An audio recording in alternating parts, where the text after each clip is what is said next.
Hello friends, welcome back to the my new video guys and my YouTube channel guys. Today friend we are going to talk about guys how can we off guys phone touch sound setting in our Infinix phone device. Friends, we want to off guys your phone touch sound setting. So friend, how can you off it?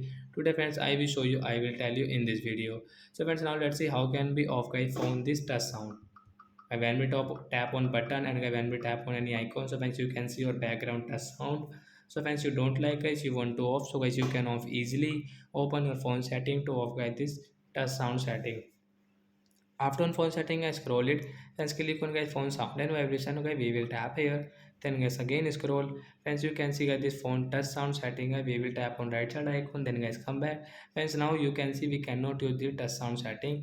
We can operate our phone guys without this touch sound.